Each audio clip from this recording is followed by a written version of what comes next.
Good evening, shed dwellers, model railway hobbits of the Shire, and everyone else who's watching the channel today. Thank you for joining me. We've got a lot to talk about today, so let's crack on.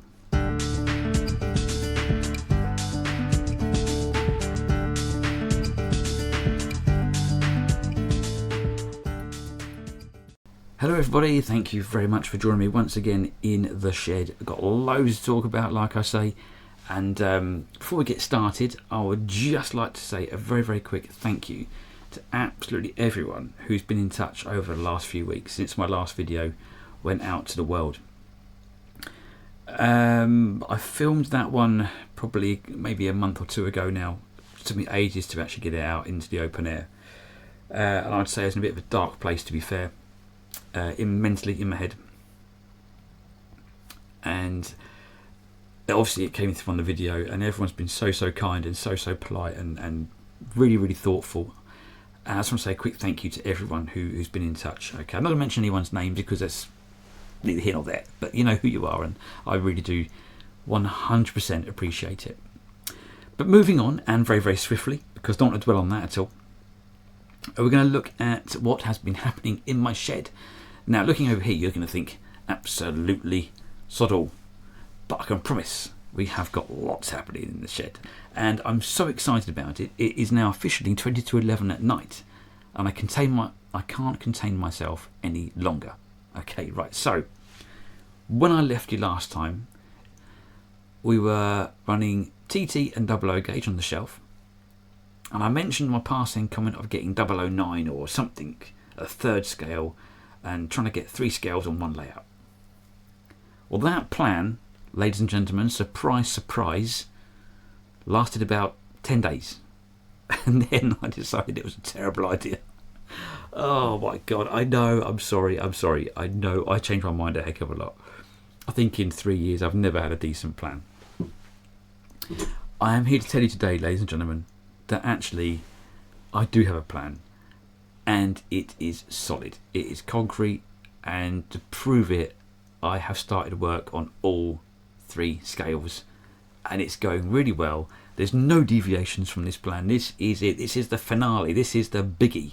We're on it. We've started, and it's time to announce what we're up to. Like you care, but here we go anyway. Okay, so yes, as you know from my previous excursions, I was trying desperately to get TT and 00 to work on the same layout, with many a problem along the way.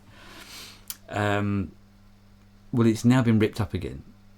All that effort of trying to make it go quietly, the TT120, and I ripped it up within about 10 days. And there's a reason for this. And for all you TT120 lovers, don't run away just yet. Okay, because there's plans afoot. Okay. Having them on the same shelf looked great in one place, but I was running into difficulty when it came to actually getting the scale of the scenic work around it. It was going to be very tight and very close, and it would look a bit odd. I didn't feel that I could. I love TT, you know, and I didn't think I could show it off properly in here the way I had it. I love all scales. I love anything miniature, apart from Bakewell tarts. Bakewell tarts and cups of tea should never ever be in miniature. They should be full size. I mean, let's face it, you get a Mr. Kipling's packet of 6, right? Bakewell tarts. You never ever think to yourself, do you know what? One's enough. It's not, is it? It's not. I mean, let's face it, you can't reseal the packet. So that to me is a portion size. I've never tried it because I'm too polite. I open the packet up, maybe have 2. But deep down, I think we all know we could do all 6, couldn't we, chaps? You know? Easy peasy. Anyway, I digress. I love all scales. And I think if I'm going to make... There's a really weird fly around here.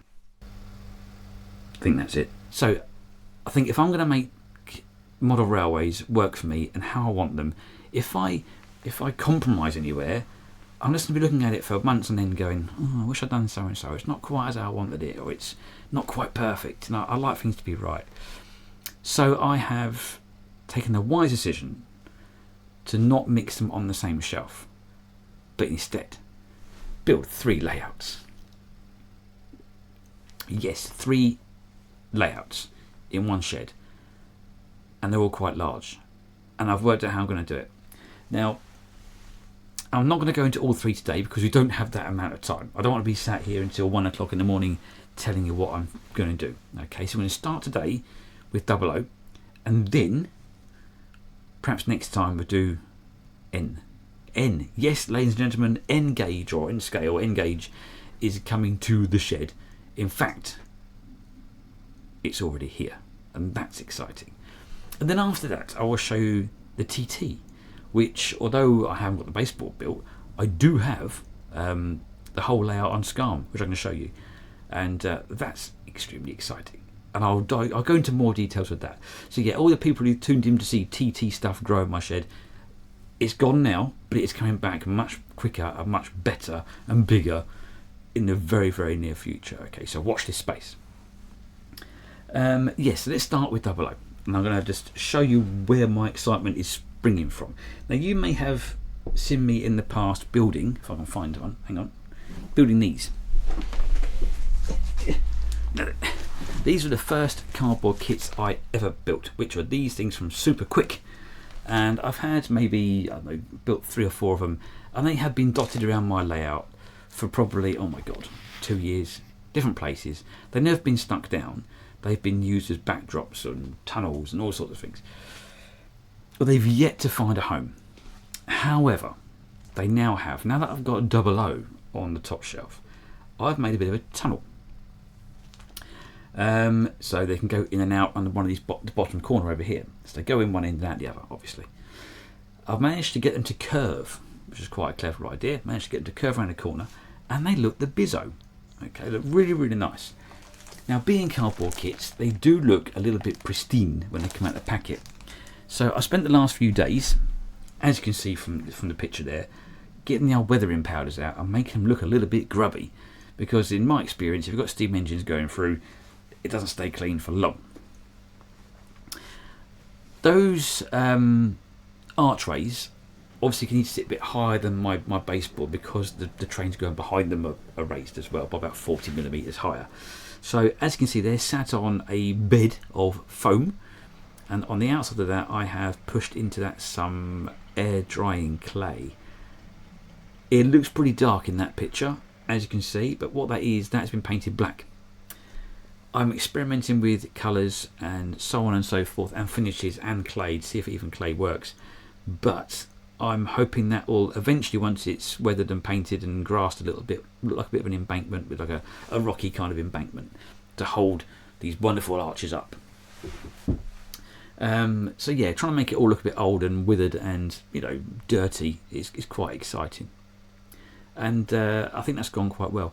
I do have lots more of these arches left to build, and what I'm doing with them is I'm actually modifying the kit slightly. Okay, I need them to sit really flush to the wall down the back here, like all down the back here, and there's not a lot of gap between the track and the wall. So I've modified these a heck of a lot, and I'm making them a lot thinner so that they're what's the word for it? Low relief, and they look kind of cool in their low relief format, which isn't part of the instructions. I'm just literally cutting it out to make it fit, and I am building them slightly different to the kit in terms of all of them have been the same. You should really bring the tabs around the edge to create these pretty brickwork patterns. I didn't like it, so I've kind of left them off and done my own thing a little bit, gone my own way. So yeah, I'm making these at the moment. That's quite exciting. Now if I turn the camera round, you will see that I've also changed the layout of the track. Sorry for the picture quality on that end, it's a pretty naff camera I've got up there, but you get the gist. So what you can see in this picture here is on the far left, that is where the TT120 was. Okay, and that is now my higher rise 00 line. And you can see the gap between the wall and the track isn't very much. So that's where them low relief arches and a bit of scenic work and a few trees will be down that edge. And that's going to be my express line, where all my big fast locos are going to go hacking through. I'm going to try and base it towards like late 1940s, early 1950s maybe. Now, although that's what I'm going to base the scenics on, it doesn't mean to say I'm not going to run anything modern on it, because I've got lots of new locos, modern era, old era stuff. So I don't care. As long as it looks pretty, I'm happy. But it's based, roughly speaking, late 40s, early 50s. And then when no one's looking, I'll get some newer locos running around if I want to. So I don't care. My enjoyment is running trains and sitting out here and watching them go around, and a bit of the modelling and the scenic stuff. That's what I really enjoy. I'm not into spending hours operating and shunting and that sort of stuff. I don't have the mind frame for that. I come out here, turn it all on, and just relax and let the world go by.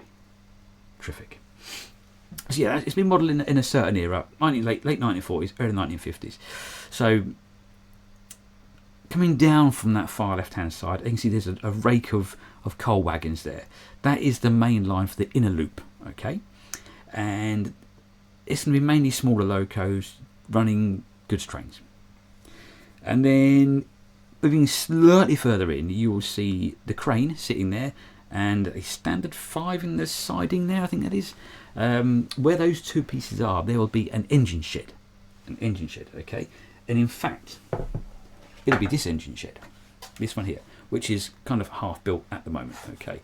Now this engine shed is one of these, very, very common Metcalfe kit, part number P0213. This is a very old version. I think it's been modified in recent years, and mine's quite an old one. I got it I forget where I get it from now, but it's quite an old model. I'm a pig. I am adapting that as well as I go along. I noticed with these cardboard kits, like I say, they come out of the packet and the brickwork looks pristine. Now, I've worked in a lot of motorcycle workshops and bicycle workshops, and I've never had a pristine workshop. If you've got something where there's something dirty in it, it's going to get dirty. So when I was building it, I've kind of weathered the inside wall slightly, tried to create shadows underneath the window sills, and likewise on the outside as well. I've tried to make it look a bit worn, again creating shadows and trying to give it an air of soot around the building. It hasn't finished yet, as you can see. It's still a work in progress, but it's looking better than it would have done if it came out of the box and has been stuck together, I think, in my opinion. But one thing I would say is, and it's quite common with cardboard kits, I guess everyone knows about this, is when the kit's built or folded, you get the edge line, which is always the cardboard colour rather than the actual pattern work. I started off using weathering powders to try and dull that off in the right colours for the brickwork and that sort of stuff. It took forever, and it was pretty messy kind of thing. I tried using, where's that thing again? Did I get it? Anyway, I tried using weathering powders. It worked to a point, but it was quite messy. I tried using my finger to smudge it. I tried using paint brushes, and they all worked with varying degrees of success. One thing I did find, especially for red brickwork, Sharpies. They work brilliantly well on the red brickwork. You can actually, it's fantastic. It just made the edges better, okay? And I was really chuffed with that. You got brown ones, red ones, and the green worked as well, actually. The green, things like the fascia boards, I don't know if you can see this very well on here, but the green is absolutely a perfect match to the green. It's better than having that colour. It's nice and green. Okay, the Sharpie matched perfectly to the printed colour. Likewise, on the inside of the engine shed, I've painted the rafters black rather than having them cardboardy. So, lots of things you can do to make it a bit more realistic. Okay, so going back to my picture again, you can see where the engine shed is going to be, where that crane is, and where the standard 5 is. Now, if you go slightly to the right of that, you will see a pair of pliers and a screwdriver set on a lower shelf. Well, for what I want to do there, the shelf isn't wide enough. So yes, I'm widening the shelf and raising that up a little bit to make it a nice flat surface. And then where that screwdriver is and the span and the pair of pliers is, that'd be nice and level with the rest of it. And I'm going to run another siding down the outside of the engine shed, behind the engine shed, to a little goods shed. And that will sit somewhere between the engine shed and that nice archway corner that I've created. And a nice little area of a bit of action, bit of life in that corner. Further up the shelf, as you can see, I've got a very old and battered Dapol water tower. That, I don't know where that come from. I couldn't tell you, but it's like it's had a bad day in Bosnia. There's bits missing off of it. It's broken legs. I think it's propped up with something else at the moment. I was going to try and rescue it, but the amount of time, effort, and trying to find kit bashing parts to fix it, I managed to find another one on the internet, which is really, really cheap. and winging its way to me as we speak. I quite like that style of water tank with the, it's quite open. You can walk through the bits if you were that high. You can walk underneath it and that sort of stuff. It looks kind of cool, and I think it'll fit in with my layout style. So really, that is where I've got to with 00. That is pretty much, and it's quite a lot for me.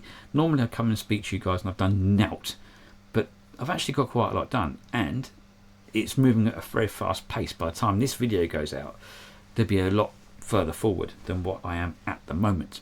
Okay, now N-Gage. That is going to be set in, like I say, a much more modern era, and do I mention that now? No, I'm going to save that. I'm going to save N-Gage for the next time round. But yes, so I'm going to leave you in suspense, and likewise with TT, I'm going to leave you in suspense with that one. But yeah, I have to say once more, I'm in a far better frame of mind than I have been for a long time. I think it's been a good 12 months since I felt like I do now. And I feel keen and ready for action and ready to rock and roll, and I'm thinking clearer, and yeah, I've got the bounce back in the bungee again, and I'm very, very happy at the moment. So I'm going to run with it while I can. So on that note, I think I've waffled cleanly for about 18 minutes, which is enough to drive any of you guys insane. Okay, so I'm going to leave you with some footage of where we are, what I've been doing. And I'm going to crack on with some more work now for another hour before I go indoors. But it's been lovely to talk to you, lovely to get some stuff off my head and actually onto the railway at last. I'm actually building a model railway. Way! I didn't think I was ever going to get there. But yeah, I'm really looking forward to this. I can't wait to see you again next time round. So I shall leave you for this one. Take care, enjoy yourselves, and thank you very much for watching, and tatty bye.